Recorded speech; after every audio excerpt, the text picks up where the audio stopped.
تو پتہ چلا یہ ساری چیزیں ٹھیک ہی تھی، نماز کا کوئی نہیں بگڑتا. ترجیح دے سکتے ہیں آپ کا، میرے خیال میں یہ زیادہ بہتر کر لیں.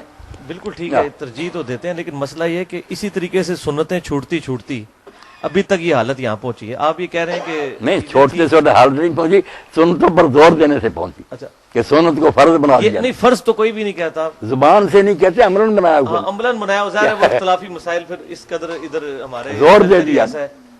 اگر یہی کہتے رہے کر لو ٹھیک ہے، نہ بھی کرو پھر بھی فساد کیوں ہوتا. اچھا، وہ مصنف ابن ابی شیبہ میں ایک روایت ملتی ہے کہ سیدنا ابن عمر رضی اللہ تعالیٰ عنہ جو رفع الیدین نہیں کرتا تھا نماز میں، کنکریاں مارتے. یہ بات ٹھیک ہے. ہاں ٹھیک. تو مسئلہ ہے کہ ابن عمر بھی بڑے متبع سنت تھے، بڑے بڑے. ہاں جی، تو وہ اتنی نہیں، وہ توجہ دلانے کے لیے کہ بہتر تو یہی کہ رفع الیدین کیا ہے. وہ میں بھی کہتا ہوں جیسے شاہ ولی والذی یرفع حب الی ممن لا یرفع لأن احادیث رفع اکثر واسبق. لیکن ادھر تو ظلم یہ ہو گیا ہے کہ جو لوگ کر رہے ہیں نا ان کو تختہ مشق بنایا ہوا ہے نہ کرنے والوں نے، جن کی اپنی ایک حدیث جو کہ اصول محدثین پہ وہ بھی صحیح نہیں ہے، کوئی روایت صحیح ثابت نہیں. ان کا ظلم یہ ہے کہ وہ اور جو کرنے والے نے انہوں کا کرنا تو اچھا، مگر جس طرح کرتے ہیں نا رفع الیدین وہ تو خیر غلط ہے. انہوں نے بھی محمد علی بھائی بدنام کر. اب یہ کوئی رفع الیدین ہے؟ یہ یہی کہنا کہ مکھیاں اڑا رہے ہیں. کیوں بھائی آپ بتائیں. ہاں میں آپ کو بتا دیں یہاں ایسے لوگ ہیں، میں نے ایک دن محمد علی بھائی اس پر خطبہ نہیں کیا نہ رفع الیدین، مگر جب اس کا فلسفہ کبھی کبھی بیان کر دیتا ہوں کہ آپ جب اللہ کی طرف دونوں ہاتھ اٹھا دیتے ہیں تو وہ بالکل اپنی نفی ہے کہ میرے پلے کچھ نہیں تیرے. کتنے دیوبندی کٹڑ مقلد تھے، مگر آپ جو کرتے ہیں نا اتنا اچھا رفع الیدین کرتے ہیں، میں بھی حیران ہوتا. میں نے نہیں کہا انہیں، وہ خود ہی لگ گئے. علمی پوائنٹ نمبر 1 بھائیو، اہل سنت کہلوانے والے تمام گروہ، چاہے وہ مالکی ہوں، چاہے حنبلی ہوں، چاہے شافعی ہوں، چاہے سلفی ہوں، اہل حدیث ہوں، سوائے احناف کے، اور اہل تشیع کے بھی تمام گروہ اس بات پر متفق ہیں کہ امام کائنات صلی اللہ علیہ وآلہ وسلم 4 مواقع پر رفع الیدین فرمایا کرتے تھے. یہاں تک تو اتفاق ہے آپ صلی اللہ علیہ وسلم کے ریفرنس سے. نمبر 1 نماز شروع کرتے وقت، نمبر 2 رکوع میں جاتے وقت، نمبر 3 رکوع سے اٹھنے کے بعد، اور نمبر 4 2 رکعتوں سے اٹھنے کے بعد. یعنی آڈ رکعتس جو ہیں، جو تاک رکعتیں ہیں، وہ رفع الیدین سے شروع ہوگی، پہلی اور تیسری. تو ان 4 رفع الیدین پر اہل سنت کے تمام گروہ اور اہل تشیع متفق ہیں سوائے اہل کوفہ کے. اور صحیح بخاری اور صحیح مسلم کی متفق علیہ حدیث ہے، جو دنیا کی تمام احادیث کی کتابوں میں پہلی حدیث نماز کے چیپٹر میں لائی جاتی ہے، اور عام آدمی سے نہیں، دوسرے خلیفہ راشد سیدنا امیر المؤمنین عمر ابن خطاب رضی اللہ تعالیٰ عنہ کے بیٹے عبداللہ بن عمر رضی اللہ تعالی عنہما، وہ ہیں اس کے راوی. صحیح بخاری میں بھی ہے، صحیح مسلم میں بھی ہے، جامعہ ترمذی میں بھی، سنن ابی داؤد میں بھی، سنن نسائی میں بھی، سنن ابن ماجہ میں بھی، الموطا امام مالک میں بھی، مسند امام احمد میں بھی، سنن دارمی میں. دنیا کی ہر حدیث کی کتاب میں نماز کا چیپٹر کھولیں پہلی حدیث آپ کو یہی ملے گی. حدیث کیا ہے کہ نبی صلی اللہ علیہ وسلم جب بھی نماز شروع فرماتے تو اپنے دونوں ہاتھوں کو کندھوں تک اٹھاتے، اور رفع الیدین، یہ ہاتھ اٹھانے کو رفع الیدین کہا جاتا ہے. اس کی ڈیفینیشن، رفع کہتے ہیں بلند کرنے کو، یدین دونوں ہاتھوں کو. اور آپ صلی اللہ علیہ وسلم پھر اللہ اکبر کہتے. اس کے بعد جب آپ صلی اللہ علیہ وسلم رکوع میں جانے کا ارادہ فرماتے، پھر رفع الیدین کرتے کندھوں تک، اور اللہ اکبر کہہ کر رکوع میں جاتے. اور جب رکوع سے اٹھتے تو پھر رفع الیدین کرتے، یعنی دونوں ہاتھوں کو کندھوں تک اٹھاتے، اور سمیع اللہ لمن حمدہ ربنا لک الحمد یا ربنا ولک الحمد کہتے. البتہ سجدوں میں آپ صلی اللہ علیہ وسلم یہ عمل نہیں کرتے تھے. یہ ہے حدیث. اچھا، اور اس میں شروع سے کلیئر کر دوں یہ بات، میں نے پچھلی دفعہ بھی ڈیٹیل کے ساتھ یہ بات بتائی تھی کہ یہ بعض احادیث میں آیا کندھوں تک، بعض احادیث میں آیا کانوں تک، تو بیسیکلی یہ ایک ہی چیز ہے. اگر ہم اس کونی کو پیوٹ مانتے ہوئے اس کو نارمل انداز میں یوں اٹھائیں تو ہمارے جو انگلیاں ہیں وہ خود بخود کانوں کی سیدھ میں اور ہتھیلیاں کندھے کی سیدھ میں آ جاتی ہیں. لہذا جنہوں نے آپ صلی اللہ علیہ وسلم کی ہتھیلیاں دیکھی انہوں نے کہا کہ کندھوں تک اٹھاتے تھے، اور جنہوں نے کان دیکھے ان کی سیدھ میں انگلیوں کو تو کہا کانوں تک. یہ کوئی دو الگ طریقے نہیں ہیں. اچھا، یہی حدیث جو بخاری اور مسلم میں ہے عبداللہ بن عمر سے، تو صحیح بخاری اور صحیح مسلم میں یہی حدیث سیدنا مالک ابن حویرث سے بھی ہے رضی اللہ تعالیٰ عنہ، جو غزوہ تبوک کے موقع پر 9 ہجری میں مسلمان ہوئے آپ صلی اللہ علیہ وسلم کی وفات سے جسٹ 1.5 سال پہلے. انہوں نے بھی یہی حدیث روایت کی ہے جو بخاری میں بھی ہے اور مسلم میں بھی. اور مسلم میں الفاظ ہے کہ کانوں تک ہاتھ اٹھاتے تھے، باقی الفاظ وہی ہیں. اسی طریقے سے صحیح مسلم میں ایک اور صحابی جو فتح مکہ کے بعد مسلمان ہوئے اور اسپیشلی نبی صلی اللہ علیہ وسلم کی نماز کا طریقہ دیکھنے کے لیے آئے، سیدنا وائل بن حجر رضی اللہ تعالیٰ عنہ، ان کی صحیح مسلم میں حدیث ہے، یہی الفاظ ہیں اور اس میں ہے کانوں تک ہاتھ اٹھاتے تھے نماز کے شروع میں، رکوع میں جاتے وقت اور رکوع سے اٹھتے وقت. اور ابو داؤد اور نسائی کے اندر آگے ڈیٹیل چلتی ہے کہ وہ کہتے ہیں میں سال کے بعد تقریباً واپس آیا دوبارہ اگلے موسم میں سردیوں میں، تو میں نے دیکھا کہ صحابہ کرام علیہم رضوان چادروں کے اندر سے بھی رفع الیدین کر رہے تھے. تو اب آپ اندازہ لگائیں کہ 9 ہجری میں بندہ مسلمان ہوا، 10 ہجری میں آیا اور 11 ہجری کے دوسرے یا تیسرے مہینے میں آپ صلی اللہ علیہ وسلم دنیا سے تشریف لے گئے. یعنی بالکل آخر کا زمانے میں جو لوگ حدیثیں روایت کر رہے ہیں یہ وہ صحابہ ہیں، اور بخاری اور مسلم میں یہ نہیں ہے کہ وہ ڈھونڈنی پڑیں گی.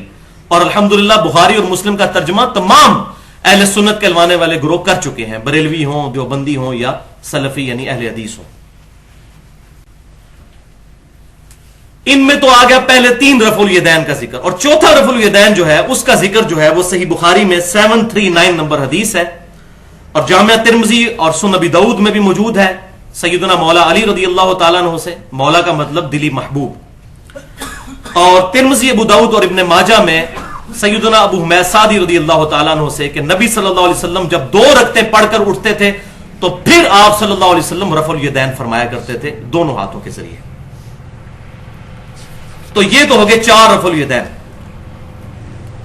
البتہ ایک 5واں رفع الیدین بھی ہے جس کا ذکر نبی صلی اللہ علیہ وسلم سے مرفوع جو اہل سنت کی کتابوں میں ملتا ہے وہ صحیح سند سے ثابت نہیں، اور وہ ہے سنن نسائی میں وہی مالک بن حویرث رضی اللہ تعالیٰ عنہ کی حدیث جو بخاری اور مسلم میں ہے. وہ جب سنن نسائی میں آتی ہے تو اس میں آگے الفاظ ہیں کہ آپ صلی اللہ علیہ وسلم 2 سجدوں کے درمیان بھی رفع الیدین کرتے تھے.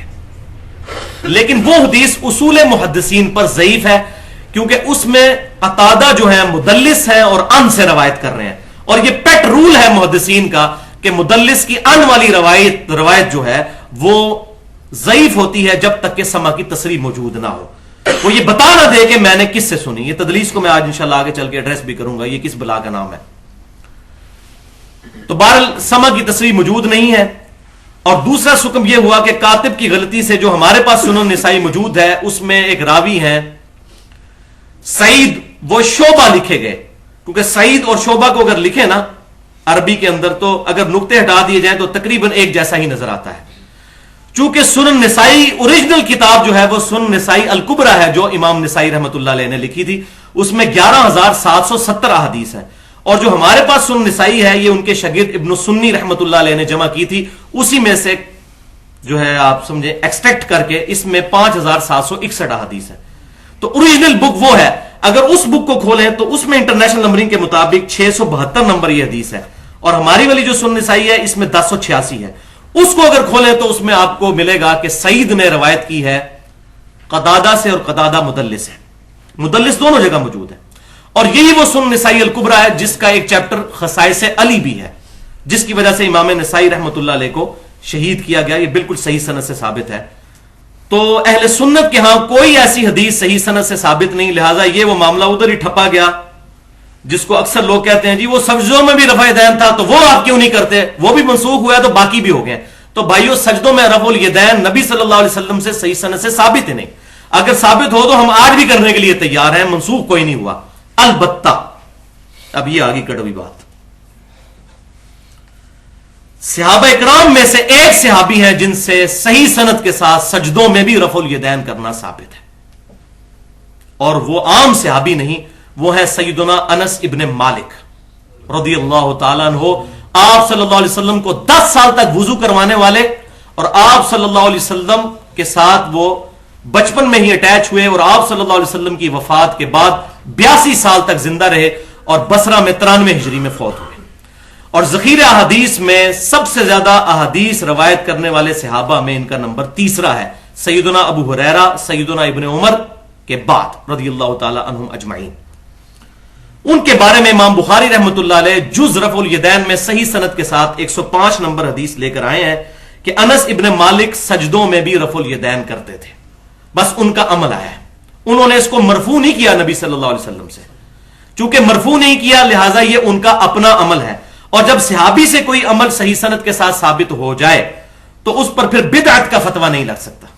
ہم یہ ضرور کہیں گے کہ سجدوں میں نہ کرنا بہتر ہے، کیونکہ ان احادیث میں ہے کہ آپ صلی اللہ علیہ وسلم نہیں کرتے تھے اور انس ابن مالک کرتے تھے، اور یہ پھر محدثین نے اس کی ڈیٹیل بیان کی کہ وہ مستحب کے طور پر کرتے تھے کہ اس وقت بھی میں رفع الیدین کروں، تعظیم کے طور پر، جیسا کہ ہر مین رکن کی تعظیم میں رفع الیدین آتا ہے، قیام سے پہلے رفع الیدین، رکوع میں جانے سے پہلے رفع الیدین، اور رکوع کے فوراً بعد رفع الیدین، یعنی سجدے میں جانے سے پہلے ہو رہا ہوتا ہے۔ تو تینوں بڑے ارکان جو ہیں ان سے پہلے تعظیم کے طور پر ہم ہینڈز اپ کرتے ہیں، لہذا ہمارے جو اہل تشیع بھائی ہیں ان کا سجدوں میں رفع الیدین کرنے والا مسئلہ جو ہے وہ بھی اہل سنت کی کتابوں سے ثابت ہو جاتا ہے اس حوالے سے کہ وہ جائز ہے، کیونکہ اہل تشیع جو ہیں وہ سجدوں میں بھی رفع الیدین کرتے ہیں۔ اور مزے کی بات یہ ہے کہ سوائے اہل کوفہ کو چھوڑ کر اہل سنت کہلوانے والے سارے گروہ، مالکی ہوں، شافعی ہوں، حنبلی ہوں، سلفی اہل حدیث ہوں، یہ سب اور اہل تشیع ان کی نماز کا ایک طریقہ ہے۔ اہل تشیع بھی سجدے میں جاتے وقت پہلے ہاتھ لگاتے ہیں بعد میں گھٹنے، اہل تشیع بھی جلسہ استراحت کر کے یعنی پہلی رکعت میں 2 سجدے کرنے کے بعد بیٹھ کر اٹھتے ہیں، جو صحیح بخاری میں طریقہ موجود ہے۔ اور ایک مسئلہ ہے ٹکی والا، وہ میں نے پچھلی دفعہ وہ بھی ایڈریس کر دیا تھا، وہ بھی اتنا بڑا ایشو نہیں جو بنایا گیا ہے، لہذا سجدوں میں رفع الیدین بھی جائز ہے، البتہ افضل یہی ہے کہ رفع الیدین سجدوں میں نہ کیا جائے۔ اور اسی طریقے سے وہ بھی حیرتناک روایت جو ہے میں نے ایکسپلور کی المصنف ابن ابی شیبہ سے انٹرنیشنل نمبر کے مطابق 3950 کہ سیدنا ابن زبیر رضی اللہ تعالیٰ عنہ جو نواسے ہیں سیدنا ابو بکر رضی اللہ تعالیٰ عنہ کے، اور سیدہ اسما بنت ابی بکر رضی اللہ تعالیٰ عنہ کے بیٹے ہیں، اور سیدنا زبیر کے بھی بیٹے ہیں، آپ رضی اللہ تعالیٰ عنہ ہاتھ کھول کر نماز پڑھا کرتے تھے، بالکل ہاتھ چھوڑ کر، جس طرح ہم رکوع کے بعد ہاتھ چھوڑتے ہیں۔ چونکہ یہ بھی صحابی سے عمل ثابت ہو گیا، لہٰذا اب ہاتھ چھوڑ کر نماز پڑھنا بھی بدعت نہیں رہے گا، البتہ اہل سنت کے ہاں ہاتھ باندھنا افضل ہے، اور ہاتھ چھوڑ کر بھی اگر کوئی نماز پڑھ لے تو چونکہ ابن زبیر پڑھتے تھے، صحابی سے جب عمل ثابت ہو جائے تو اس کا جواز کا فتویٰ ہوگا، اس پر بدعت کا فتویٰ نہیں لگے گا۔ تو الحمدللہ یہ معاملہ بھی میں نے پچھلی دفعہ کلیئر کیا تھا، ہاتھ چھوڑ کر نماز پڑھنے والا۔ باقی امام مالک پہ جو جھوٹ باندھا گیا ہاتھ چھوڑ کر نماز پڑھنے والا، وہ ثابت کوئی نہیں، کیونکہ الموطا امام مالک میں انہوں نے پورا چیپٹر باندھا ہے کہ دایاں ہاتھ بائیں زیرہ پر رکھا جائے، دایاں ہاتھ بائیں زیرہ پر، جو میں نے پچھلی دفعہ رکھ کر بتایا بھی تھا۔ اور یہی حدیث امام بخاری نے بھی الموطا امام مالک میں سے امام مالک سے 2 واسطوں سے لی ہے۔ تو امام مالک پر یہ جھوٹا بہتان ہے کہ وہ ہاتھ چھوڑ کر نماز پڑھتے تھے۔ البتہ کچھ روایتوں میں ملتا ہے کہ جب اس وقت غلط فتوے مولویوں نے دیے اور ان کے خلاف وہ کھڑے ہوئے کہ جبری طلاق واقع نہیں ہوتی، اس ٹانس پہ جب وہ کھڑے ہوئے تو بنو عباس کے لوگوں نے ان کو اتنا مارا کہ ان کے شولڈر ٹوٹ گئے اور وہ اپنے ہاتھوں کو باندھ نہیں سکتے تھے، ایون اپنا آزار بند بھی نہیں باندھ سکتے تھے۔ تو اس کی وجہ سے کچھ لوگوں نے ان کو دیکھا کہ وہ ہاتھ چھوڑ کر نماز پڑھ رہے ہیں اور اس کو کاپی کیا۔ وہی لعنت جو امت کے اندر شروع سے چلتی آ رہی ہے کہ ہم پرسنالٹیز کو دیکھ کے چلتے ہیں، اور آپ صلی اللہ علیہ وسلم کو بیک گراؤنڈ میں ڈالا ہوا ہے، اور ان پرسنالٹیز نے کبھی یہ بات نہیں کی کہ تم ہمیں فالو کرو، وہ کہتے ہیں ہماری بکس کو فالو کرو، وہ بھی نبی صلی اللہ علیہ وسلم کے ریفرنس سے۔ تو امام مالک رحمۃ اللہ علیہ بری ہے، الموطا امام مالک دنیا میں موجود ہے، کھول کر دیکھنے ادھر ہاتھ کھول کر نماز پڑھنے کا طریقہ کہاں لکھا ہوا ہے؟ اور الموطا امام مالک میں بھی نماز پر ایک ہی حدیث وہ لے کر آئے ہیں نماز کے طریقے پر، اور وہ وہی ہے جو عبداللہ بن عمر سے ہے کہ نماز کے شروع میں ہاتھ اٹھانا، رکوع میں جاتے وقت ہاتھ اٹھانا، اور رکوع سے اٹھ کر ہاتھ اٹھانا۔ اندازہ کریں آپ، تو کوئی دوسری رائے نہیں ہے سوائے اہل کوفہ اور احناف کو چھوڑ کر۔ تو بھائیو یہ ایشو بھی یہیں پر کل ہو گیا، جو کہا جاتا تھا جی سجدوں میں رفع یدین کیوں نہیں کرتے، تو وہ مسئلہ بھی میں نے الحمدللہ کلیئر کر دیا۔ تو بھائیو اتنی یہ تمہیدی گفتگو پوائنٹ نمبر 1 کے بعد بہت خطرناک معاملہ آ گیا کہ جب اہل سنت اور اہل تشیع کا اتفاق ہے، جبکہ دونوں کی حدیث کی کتابیں الگ ہیں اور پوری نماز کا طریقہ ایک ہے، تو اب بھائیو لمحہ فکریہ ہے احناف کے لیے اور ہمارے انڈیا پاکستان میں بریلویوں اور دیوبندیوں کے لیے، جو احناف کہلاتے ہیں، اہل کوفہ کے لیے بڑا لمحہ فکری ہے کہ پوری امت کا اتفاق چلتا آ رہا ہے۔ اگر کوئی اختلاف پایا جاتا تو ہم بھی کہتے چلو یار کچھ لوگ یہ کہتے ہیں اور کچھ لوگ وہ۔ اچھا پوری دنیا میں یہ معاملات پھیلے کس طرح؟ وہ بنو عباس کے دور حکومت میں قاضی ابو یوسف نے چیف جسٹس کا عہدہ قبول کر لیا، جس کے قبول نہ کرنے کی وجہ سے امام ابو حنیفہ رحمۃ اللہ علیہ کو زہر دیا گیا، لیکن شاگرد نے وہی کام کر لیا۔ پھر اس نے سرکاری طور پر اس چیز کی امپلیمنٹیشن کروائی، اور رئیس کسب جو ہے سلطنت عثمانیہ نے زبردستی تلوار کے ذریعے پھیلائی، اور یہ سارے کے سارے معاملات پھر عجم میں ہوئے۔ عرب کے لوگ ابھی تک اس معاملے میں کافی حد تک محفوظ ہیں، جتنے عربی ممالک ہیں، کیونکہ وہ احادیث کی کتابیں پڑھتے ہیں۔ تو محدثین بیچارے اپنی کتابوں میں لکھتے رہے کہ کبھی تو وقت آئے گا کہ یہ سارے معاملات سیدھے ہوں گے، اور الحمدللہ آج دیکھ لیں جتنے غیر مسلم اسلام قبول کر رہے ہیں سب کے سب اسی طریقے پر نماز پڑھتے ہیں جو بخاری اور مسلم میں ہے، یعنی نماز کے شروع میں رفع الیدین، رکوع میں جاتے وقت اور رکوع سے اٹھتے وقت۔ الحمدللہ ان کو نہیں اب کوئی روک سکتا، کیونکہ وہ کہتے ہیں کہ books are always authority. But کے سپیلنگ BUT بٹ ہے یا BAT بٹ ہے، یہ ڈکشنری بتائے گی۔ ایک PhD انگلش کے نہیں BAT بٹ ہوتا ہے، تو وہ پنجابی والا بٹ ہو سکتا ہے، انگلش والا بٹ BUT بٹ ہوگا، وہ ڈکشنری فیصلہ کرے گی۔ تو یہ جو کہا جاتا ہے اتنے بڑے بڑے علماء پاگل ہیں، تو علماء بھی کتابوں پر پرکھے جائیں گے، کتاب اتھارٹی ہوگی۔ اس لیے اللہ تعالیٰ نے کتابوں کے ذریعے انبیاء کرام علیہ السلام کو مبعوث فرمایا، اور انبیاء بھی جاتے وقت کتابیں امت کو دے کر گئے، شخصیات کے حوالے نہیں کر کے گئے۔ الحمدللہ۔ وضع الیدین یعنی ہاتھوں کو باندھنا، اور ارسال الیدین یعنی ہاتھوں کو چھوڑ دینا۔ تو یہ بھائیو دونوں طریقے سنت سے ثابت ہیں، اور جب سنت کی ہم بات کرتے ہیں تو سنت میں حدیث موقوف بھی شامل ہوتی ہے اور حدیث مرفوع بھی، یعنی صحابہ کا عمل بھی شامل ہوتا ہے، بشرطے کہ باقی صحابہ ان کو غلط نہ کہہ دیں۔ اگر باقی کہیں گے پھر ہم اتفاق دیکھیں گے، جیسے کہ معوذتین کے معاملے میں ابن مسعود رضی اللہ تعالیٰ عنہ کے ساتھ باقی لوگوں کا اختلاف تھا، اور ان کا رجوع بھی ظاہر شامل ثابت ہو جاتا ہے، کیونکہ ان سے تواتر سے جو قرات آئی ہے امام حفص کی، اس میں معوذتین موجود ہے۔ تو صحابہ کا اجماع حجت ہے، یا کسی انڈیویجول صحابی کی بات بھی حجت ہو سکتی ہے اگر باقی لوگ مخالفت نہ کریں۔ مخالفت آ جائے پھر ہم دیکھیں گے جمہور کی رائے کیا ہے۔ تو ارسال الیدین یعنی ہاتھ چھوڑ کر نماز پڑھنا، نبی صلی اللہ علیہ وسلم سے بھی ایسی حدیثیں ملتی ہیں، لیکن کوئی اصول محدثین پر ثابت نہیں ہے۔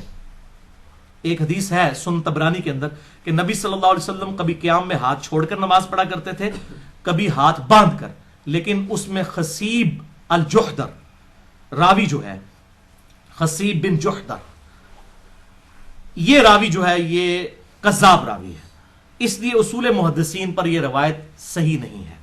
لیکن امیر المؤمنین سیدنا ابو بکر الصدیق رضی اللہ تعالی عنہ وعلیہ السلام کے نواسے اور سیدنا زبیر رضی اللہ تعالی عنہ وعلیہ السلام کے بیٹے اور نبی صلی اللہ علیہ وسلم کے صحابی، جن کے بارے میں صحیح بخاری میں آتا ہے نبی صلی اللہ علیہ وسلم نے خود اپنے مبارک ہاتھوں سے ان کو گٹھی دی تھی، عبداللہ ابن زبیر رضی اللہ تعالی عنہ، سیدہ عائشہ کے بھانجے، اسما بنت ابی بکر کے بیٹے، خود بھی صحابی، صحابی کے بیٹے، صحابی کے نواسے، اور عام صحابی نہیں، حضرت ابو بکر، مولا ابو بکر علیہ السلام خلیفۃ الرسول، ان کے نواسے ہیں، اور بیٹے ہیں زبیر رضی اللہ تعالیٰ عنہ کے جو عشرہ مبشرہ میں شامل ہیں۔ یہ کوئی عام آدمی ہے عبداللہ ابن زبیر رضی اللہ تعالیٰ عنہ؟ اور آپ کو حیرانگی ہوگی، عبداللہ ابن زبیر وہ صحابی ہیں کہ جو ہم سب سے زیادہ، میں نے رفع الیدین والے لیکچر میں مسئلہ نمبر 70B میں بھی ان کی حدیث پیش کی تھی کہ عطا بن ابی رباح رحمہ اللہ جو تابعی تھے، ان کو کسی نے رفع الیدین کرتے ہوئے دیکھا، سنن کبری البیہقی میں حدیث ہے صحیح سند کے ساتھ، یہ امام ابو حنیفہ کے استاد ہیں عطا بن ابی رباح، اور امام حنیفہ سے تاریخ بغداد میں صحیح سند کے ساتھ یہ روایت ہے کہ میں نے عطا بن ابی رباح سے افضل شخص روئے زمین پر نہیں دیکھا. اور اس میں امپلائڈ ہے کہ اگر کسی صحابی کو دیکھا ہوتا تو اس کا نام لیتے. اسی سے میں کہتا ہوں کہ امام حنیفہ رحمہ اللہ المتوفی 150 ہجری وہ تابعی نہیں ہے، تبع تابعی ہیں، کیونکہ انہوں نے خود کہا میں نے عطا بن ابی رباح سے افضل شخص کوئی نہیں دیکھا. صحابی کوئی بھی ہوتا ان سے تو افضل ہوتا عطا بن ابی رباح. ان کو کسی نے رفع الیدین کرتے ہوئے دیکھا، سنن کبری البیہقی میں موجود ہے. مسئلہ نمبر 70B میرا سن لیں، رفع الیدین سے متعلق فرقہ وارانہ نظریات کا تحقیقی جائزہ. اور پوچھا بتائیے کہ آپ یہ رکوع میں جاتے وقت اور رکوع سے اٹھتے وقت رفع الیدین کیوں کرتے ہیں؟ تو عطا بن ابی رباح نے کہا کہ میں نے عبداللہ ابن زبیر رضی اللہ تعالیٰ عنہ کو بھی ایسے کرتے ہوئے دیکھا تھا، تو میں نے ان سے پوچھا کہ آپ رکوع میں جاتے وقت اور رکوع سے اٹھتے وقت رفع الیدین کیوں کرتے ہیں؟ تو انہوں نے کہا کہ بیٹا میں نے اپنے نانا ابو بکر صدیق رضی اللہ تعالیٰ عنہ کو بھی دیکھا تھا کہ وہ رکوع میں جاتے وقت اور رکوع سے اٹھتے وقت رفع الیدین کرتے تھے، تو میں نے بھی ان سے پوچھا تھا کہ آپ یہ کیوں کرتے ہیں؟ تو انہوں نے مجھے بتایا کہ میں نبی صلی اللہ علیہ وسلم کو میں نے دیکھا کہ آپ صلی اللہ علیہ وسلم رکوع میں جاتے وقت اور رکوع سے اٹھتے وقت رفع الیدین کرتے تھے، اس لیے میں رفع الیدین کرتا ہوں. اس حدیث سے اہل السنہ یہ پلی لیتے ہیں کہ عطا بن ابی رباح کے زمانے تک یہ چیز اسٹیبلش تھی کہ یہ رفع الیدین منسوخ نہیں ہے. اگر منسوخ ہوتا تو وہ چھوڑ دیتے. عطا بن ابی رباح نے کس سے سیکھی نماز؟ عبداللہ ابن زبیر سے. عبداللہ ابن زبیر نے کس سے سیکھی؟ ابو بکر الصدیق سے، اور انہوں نے رسول اللہ صلی اللہ علیہ وسلم سے. اب یہاں سے رفع الیدین نکالتے ہیں، لیکن جب ہم عبداللہ ابن زبیر کا حوالہ دیتے ہیں کہ ہاتھ چھوڑ کے وہ نماز پڑھتے تھے، پھر ہاتھ پاؤں کانپنا شروع ہو جاتے ہیں ان کے. المصنف ابن ابی شیبہ میں صحیح سند کے ساتھ انٹرنیشنل نمبر کے مطابق 3950 نمبر حدیث ہے، جو شیخ زبیر علی زئی صاحب نے بھی اپنے توضیح الاحکام میں لکھا ہے کہ حدیث بالکل صحیح ہے. بعد میں انہوں نے تعویل کی، لیکن وہ اس تعویل کا رد میں نے الحمدللہ کر دیا ہوا ہے. آج بھی میں بیان کر دوں گا، بالکل باطل تعویل تھی.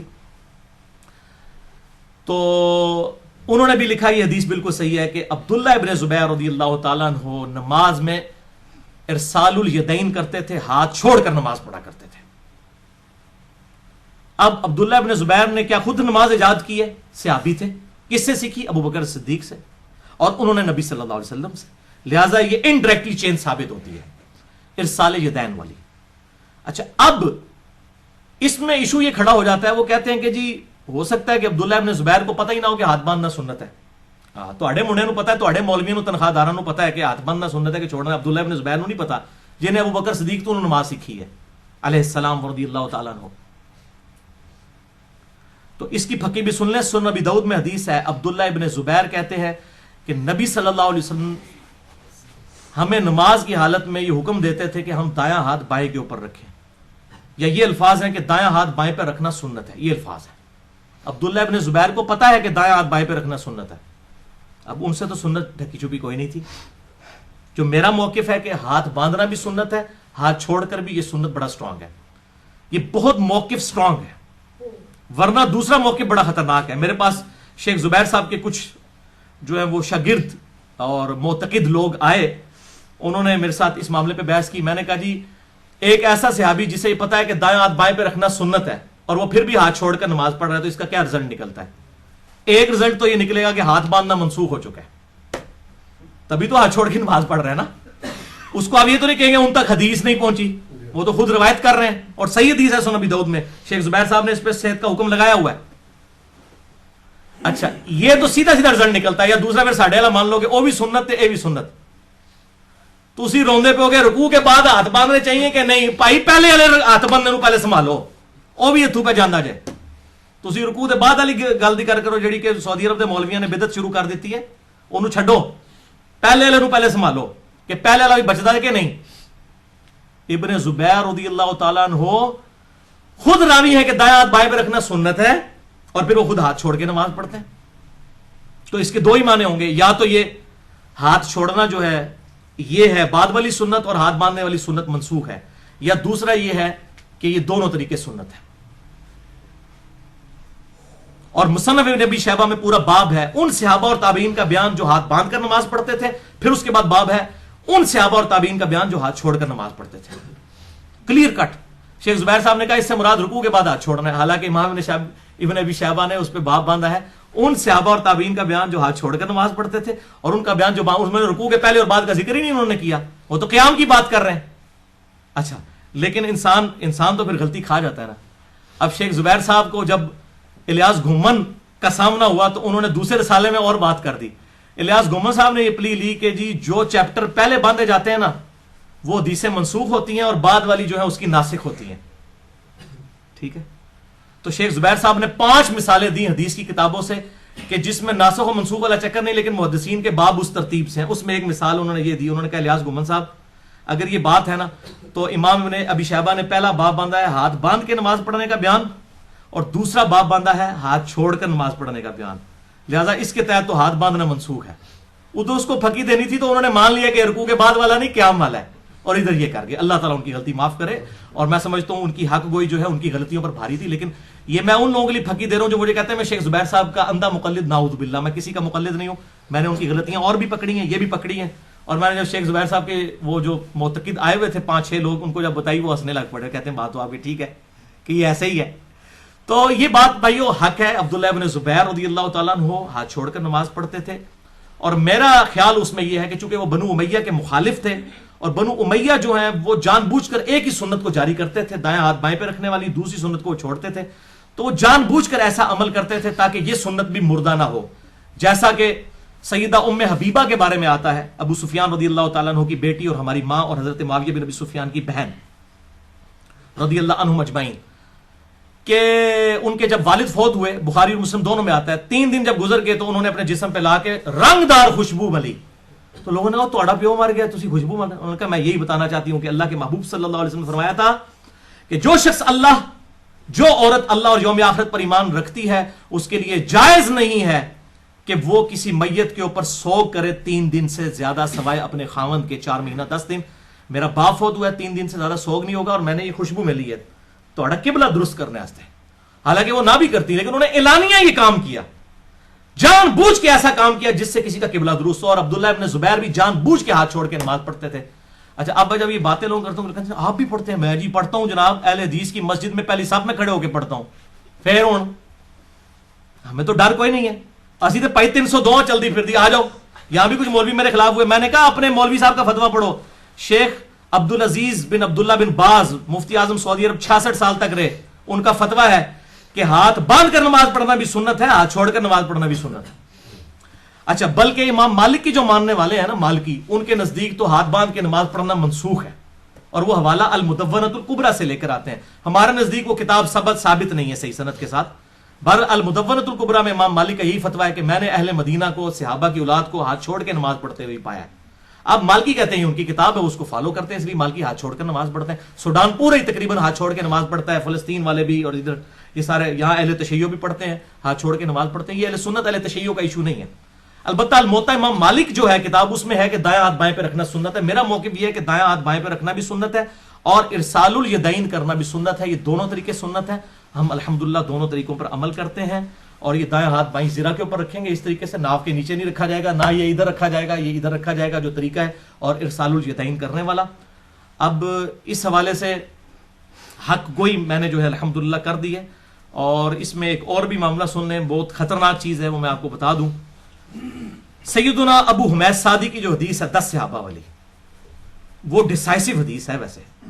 اور میں وہ اہل تشیع کی وہ کتاب نماز پیمبر نہ پڑھتا, امین الحسینی صاحب کی, تو میں نے تو حدیث کئی بار پڑھی تھی.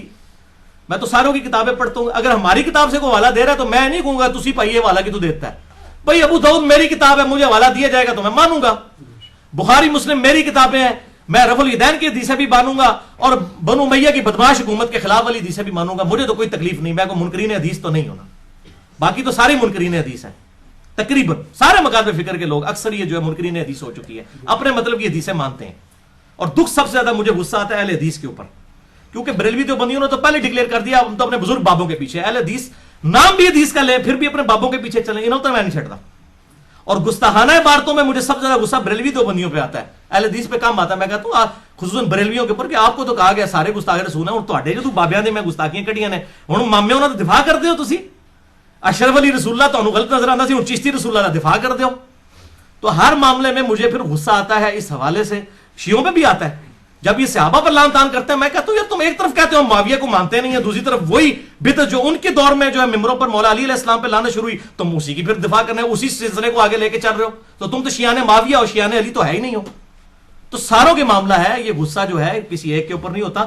وہ کہتے ہیں بعض میں کہتا ہے جس کی دم پہ پاؤں پڑ رہا ہوتا ہے وہ کہتا ہے ساڑھے تو غصہ کھا رہا ہے. میں الحمدللہ حق بات کرتا ہوں, ڈنکے کی چوٹ پر علمی اختلاف کریں, گالی گلوچ نہ کریں. اور آپ دیکھیں الحمدللہ میرے خلاف جتنی ویڈیو اسٹڈی ہوئی ہے نا, آپ دیکھیں گے کسی نے کوئی آیت حدیث پیش نہیں کی ہوئی ہے. یہ گمراہ ہو چکا ہے, اس کو ایران سے فنڈنگ ہوتی ہے, اسے سعودی عرب سے فنڈنگ ہوتی ہے, یہ کسی مدرسے کا نہیں پڑھا. او خدا دا نہ پڑھی لکھی گل کرو, لوگ کہاں نہیں جے کھاندے, تسی کہاں کھاندے ہو نا, لوگ کہاں نہیں کھاندے, لوگوں دی عقلاں نے الحمدللہ لوگوں کی عقلیں ہیں, لوگوں کو پتہ چل رہا ہے کس ٹون سے آپ بول رہے ہیں, لوگوں کو پتہ ہے یہ بات دلیل سے ہو رہی ہے, یہ نہیں ہو رہی. آپ لوگوں نے گھاس کھانا چھوڑ دی ہے. مولوی صاحب آپ بھی گھاس کھانے چھوڑ دیں, اب لوگ دلائل کے اوپر بات کرتے ہیں. تو ابو حمید سعدی کی حدیث جو ابو داؤد میں 730 نمبر ہے, 10 صحابہ کی موجودگی میں انہوں نے نماز کا طریقہ بتایا. نبی صلی اللہ علیہ وسلم کی وفات کے 30 سال بعد, جو اہل حدیث بھی کہتے ہیں ہماری بنیادی دلیل ہے کہ 30 سال تک تو صحابہ کو کوئی پتہ ہی نہیں تھا کہ یہ منسوخ بھی ہوئی ہے, یہ جھوٹا جو انہوں نے پراپوگنڈا حنفیوں نے کیا ہوا ہے. اس میں کیا الفاظ ہیں؟ ابو حمید سعدی 10 صحابہ کی موجودگی میں, اور 11 خود. میں کہنا اے 11 سرکاراں, تسی 11ویں دی سرکار, اے 11 سرکاراں نو منو, 11 سرکاراں, اور صحیح واقعی 11 سرکاراں, 11 کے 11 صحابی ہیں. ابو حمید سعدی نے 10 صحابہ کی موجودگی میں اور 11ویں میں خود سب کو کہا کہ میں تم سب سے زیادہ رسول اللہ صلی اللہ علیہ وسلم کی نماز کا طریقہ جانتا ہوں. تو انہوں نے کہا کہ اچھا کسی نے نہیں کہا کہ بھئی جناب سانو دسن دو. انہوں نے کہا ہاں جی ابو حمید سعدی, جو آپ دعویٰ کر رہے ہیں, آپ تو رسول اللہ کی صحبت میں اتنا عرصہ رہے بھی نہیں ہیں, آپ تو بالکل اینڈ پہ مسلمان ہونے والے ہیں. شکر ہے وہ اینڈ پہ مسلمان ہوئے تھے. یہ کہتا ہے نا بعد میں منسوخ ہو گیا تھا, وہ بھی پٹھا گول ہو گیا. ابو حمید سعدی کو باقی صحابہ نے کہا آپ تو بالکل تھوڑا عرصہ ہی حضور کے ساتھ رہے ہیں, آپ نے تو صحابیت بڑی تھوڑے عرصے کے لیے اختیار کی ہے, آپ تو بالکل اینڈ پہ مسلمان ہوئے ہیں, تو آپ کہہ رہے ہیں کہ میں تم سب سے زیادہ رسول اللہ کی نماز سے واقف ہوں. پھر انہوں نے یہ نہیں کہا کہ بیٹھا, انہوں نے کہا ٹھیک ہے ابو حمید آپ حدیث بیان کیجئے.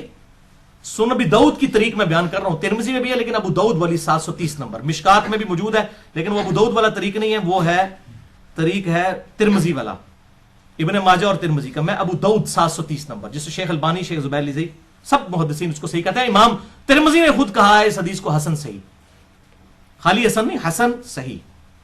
اچھا, تو ابو حمید سعدی کہتے ہیں کہ جی نبی صلی اللہ علیہ وسلم, اچھا ان صحابہ نے کہا آپ نماز کا طریقہ بیان کیا, ان کا سنو پھر. نبی صلی اللہ علیہ وسلم جب نماز شروع کرتے تو اپنے دونوں ہاتھ کندھوں تک اٹھاتے. کندھوں سے مراد ہتھیلیاں کندھوں کے برابر, انگلیاں کانوں کی سیدھ میں. یہ کانوں تک بھی اس کو کہتے ہیں, کندھوں تک بھی اس کو کہتے ہیں. میں نے رفع الیدین والا لیکچر دیا, مسئلہ 70B میں بتایا. تو آپ صلی اللہ علیہ وسلم جب نماز کا ارادہ کرتے, اچھا اب جب کوئی بندہ نماز کا ارادہ کرنے آئے گا تو وہ کیا ہاتھ باندھے ہوئے کھڑا ہوگا؟ وہ تو نارمل حالت میں کھڑا ہوگا نا, ارسال الیدین کر کے. تو جب نماز کا ارادہ کرتے تو اپنے دونوں ہاتھ کندھوں تک اٹھاتے, اس کے بعد ہر ہڈی اپنی جگہ پر آ جاتی واپس. ہر ہڈی اپنی جگہ پہ کہاں پہ واپس آئے گی؟ جہاں سے سٹارٹ لیا تھا اس نے, یعنی ہاتھ چھوڑ دیے, ادھر سے ہی کھڑے کیے, ادھر ہی چھوڑ دیے, ہر ہڈی اپنی جگہ پر واپس آ جاتی. تو آپ صلی اللہ علیہ وسلم سورۃ الفاتحہ پڑھتے, باقی چیزیں ساتھ پڑھتے. اس کے بعد جب رکوع کے لیے جھکنے لگتے, پھر دونوں ہاتھ کندھوں تک اٹھاتے, پھر رکوع میں جاتے, پھر رکوع سے سر اٹھاتے, پھر دونوں ہاتھ کندھوں تک اٹھاتے, پھر ہر ہڈی اپنی جگہ پر آ جاتی. اس کے بعد پھر وہ کہتے ہیں رکوع میں جو ہے وہ اپنے دونوں ہاتھ گھٹنوں پر رکھتے, سجدہ کرتے ہوئے اپنے دونوں ہاتھ کانوں کی سیدھ میں رکھتے اور سر کو اس کے درمیان رکھتے. تشہد میں بیٹھتے ہوئے اپنا دایاں ہاتھ دائیں جو ہے وہ زانوں پر, بائیں زانے پر رکھتے اور پھر یہ انگلی کا اشارہ کرتے. یعنی وہ پورا نماز کا طریقہ ان کے ہاتھوں کی پوزیشن کے اوپر گھومتا ہے کہ سیدھے کھڑے ہوتے, پھر نماز شروع کرتے, پھر ہر ہڈی اپنی جگہ پہ واپس آ جاتی. اچھا, اس طریقے سے وہ بیان کرتے ہیں. جب اینڈ پہ وہ کرتے ہیں, اینڈ پہ تورک بھی وہ بتاتے ہیں, اور تورک جب آخری رکعت ہوگی, چاہے 2 والی ہو یا 4 والی ہو, تورک ہوگا, آخری رکعت میں تورک ہوگا. تو انہوں نے 4 رکعتوں والا بتایا کہ تورک کرتے تو پھر اینڈ پہ سلام پھیرتے. تو 10 صحابہ نے کہا کہ اللہ کی قسم نبی صلی اللہ علیہ وسلم اسی طرح نماز پڑھا کرتے تھے 30 سال کے بعد, یعنی رفع الیدین منسوخ نہیں ہوا. اچھا, 10 کے 10 صحابہ نے, کسی نے نہیں کہا کہ حضرت تسی مین رکن ہی چھوڑتا ہے کہ جب نبی صلی اللہ علیہ وسلم نماز شروع کرتے تو دائیں ہاتھ بائیں پہ رکھتے. وہ ہر جگہ بتا رہے ہیں. رکوع میں کہتے ہیں گھٹنوں پہ رکھتے, یہ بالکل بازو سیدھے ہو جاتے, کمر سیدھی ہو جاتی, جو ہے تشہد میں رازانوں پر رکھتے. ایک ایک ہاتھ کا وہ اشارہ بتا رہے ہیں, اور سب سے بڑا اشارہ انہوں نے سکپ کر دیا. چلو انہوں نے سکپ کر دیا, باقی لوگ بھی تو کہتے, اور بھائی انہوں نے باندھا ہی نہیں تھا ہاتھ. یہ ہے اصل بات, ارسال الیدین ہی انہوں نے کیا تھا. کیونکہ اس میں کیا الفاظ ہیں, جب نبی صلی اللہ علیہ وسلم نماز چھوڑنے کا ارادہ کرتے تو آپ صلی اللہ علیہ وسلم اپنے دونوں ہاتھوں کو قد تک بلند کرتے، پھر ہر ہڈی اپنی جگہ پر آ جاتی. اپنی جگہ پر کہاں آتی؟ جہاں سے سٹارٹ لیا ہے. تو نماز ہم یہاں سے سٹارٹ لیتے ہیں یا ارسال الیدین سے سٹارٹ لیتے ہیں؟ ارسال الیدین سے. لہذا یہ مرفوع حدیث ہو گئی 11 صحابہ سے کہ آپ صلی اللہ علیہ وسلم ہاتھ چھوڑ کے نماز پڑھتے تھے. چیلنج کریں اس حدیث کو سنن ابی داؤد کی 730 نمبر. عبداللہ ابن زبیر کے اوپر فتوے لگانے والے ابو حمید سعدی کی حدیث جو لیے پھرتے تھے نا رفع الیدین کے اوپر، سب سے سٹرانگ حدیث وہ یہ ہے. پھر بخاری اور مسلم کی متفق علیہ حدیث ہے. اب آپ ان لوگوں کو تو بھول جائیں کہ جن لوگوں نے رکوع کے بعد ہاتھ باندھنے شروع کیے ہوئے ہیں. وہ تو بھائی کس باغ دی مولی نے، انہوں نے تو دور تک راہ نہیں چلبنی. اسی لیے شیخ البانی رحمہ اللہ نے جو اپنی نماز والی کتاب لکھی ہے، انہوں نے اس میں لکھا ہے بدعۃ نجدیۃ، یہ نجدی علماء کی بدعت ہے رکوع کے بعد ہاتھ باندھنا.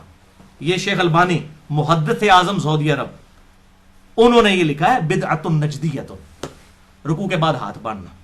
اور اس میں جا کے احمد بن حنبل کا فتویٰ لے آتے ہیں کہ جی وہ خدا کا نام، کتاب و سنت کی بات کرو.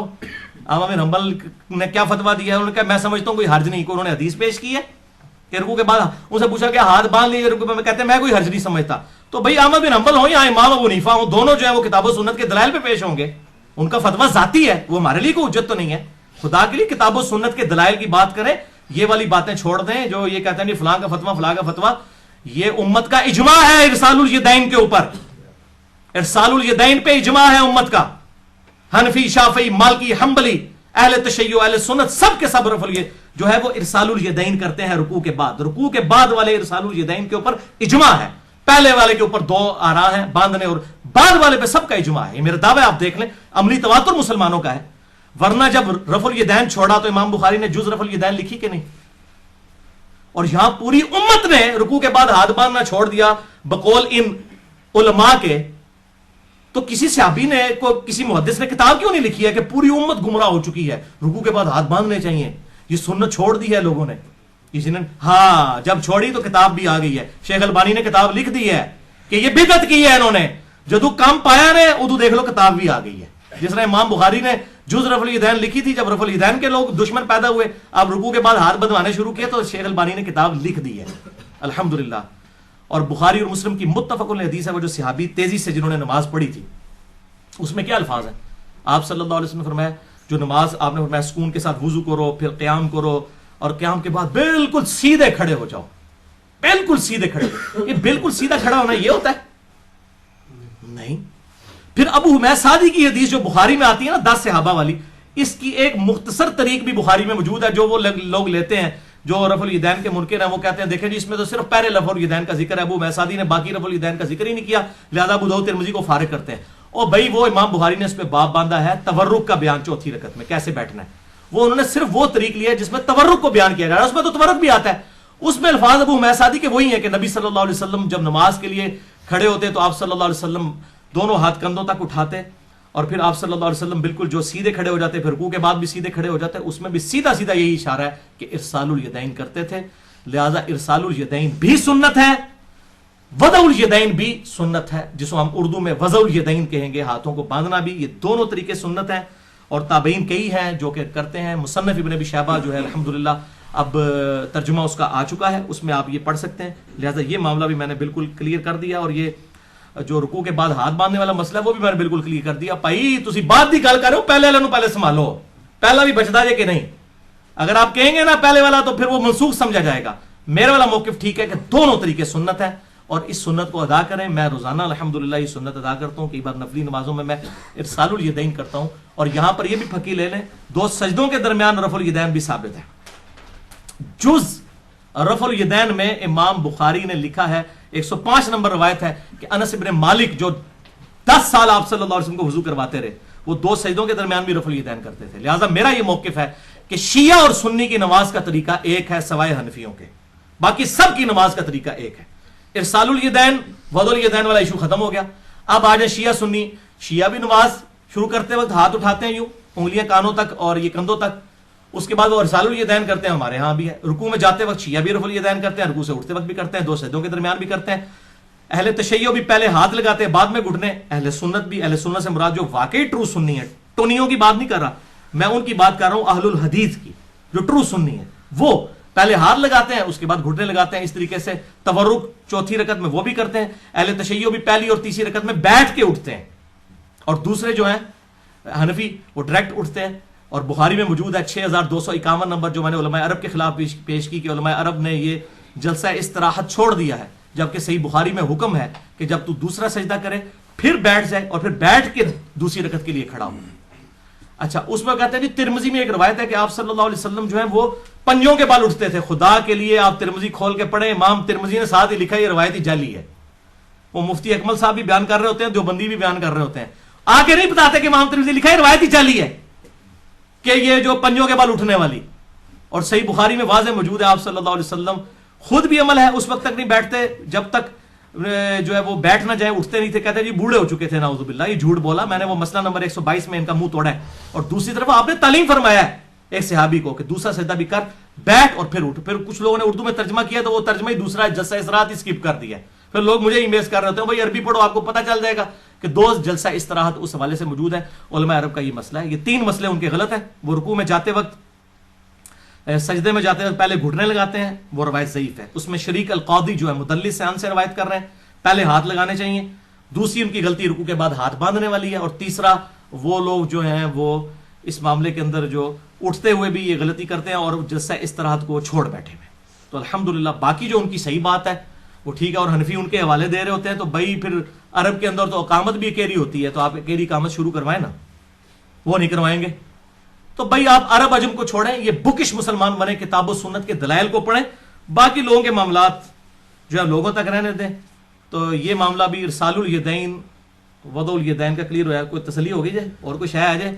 یہ بیچاروں نے نماز پڑھنی شروع کر دی. سلیم الفطرت لوگ ہیں جناب. اب ظاہر ہے ام حبیبہ نے جس طرح تیسرے دن خوشبو لگائی تھی، انہوں نے بھی کہا جی مجھے پتا چلا تو میں تو پڑھوں گا، آ جاؤ بچہ میدان. تو یہ مسئلہ ہے. تو یہ میں نے الحمدللہ ریکارڈنگ کروا دی. اب کسی کی جرت ہے نا، یہ کہتا ہے نا موقوفاً ہے، میں مرفوعاً بھی ثابت کر دیا. ابو حمید سعدی سنن ابی داؤد 730 نمبر. ٹھیک ہے جی، بالکل کلیئر کٹ ہے، بالکل واضح ہے. ابن زبیر کے اوپر کوئی اعتراض کرتا ہے، ابن زبیر خود راوی ہیں اس حدیث کے کہ دائیں ہاتھ بائیں پہ باندھنا سنت ہے. اس کے 2 رزلٹ نکلیں گے، یا تو یہ منسوخ ہو چکی ہے باندھنے والی، یا میرے والا رزلٹ ہے کہ دونوں طریقے سنت ہے. وہ بنو امیہ کے مخالف تھے، تو بنو امیہ نے صرف ایک سنت کو جاری رکھا. اور یہ لہٰذا اہل تشیع کا یہ پلی لینا کہ اہل بیت رسول جو ہے وہ ہاتھ چھوڑ کے نماز پڑھتے تھے، یہ کسی حد تک بات درست لگتی ہے کہ وہ جو ہاشمی لوگ جو ہوں گے اور اس طریقے سے جو زبیری لوگ ہوں گے وہ واقعی ہاتھ چھوڑ کے نماز پڑھتے ہوں گے تاکہ یہ سنت بھی زندہ رہے. بنو امیہ ایک سنت کو لے کے چلی تھی، دوسرے کو ہم دونوں کو ہی سنت مانتے ہیں الحمدللہ، اور کسی کو منسوخ نہیں مانتے. حق بات کریں گے جو ہے الحمدللہ.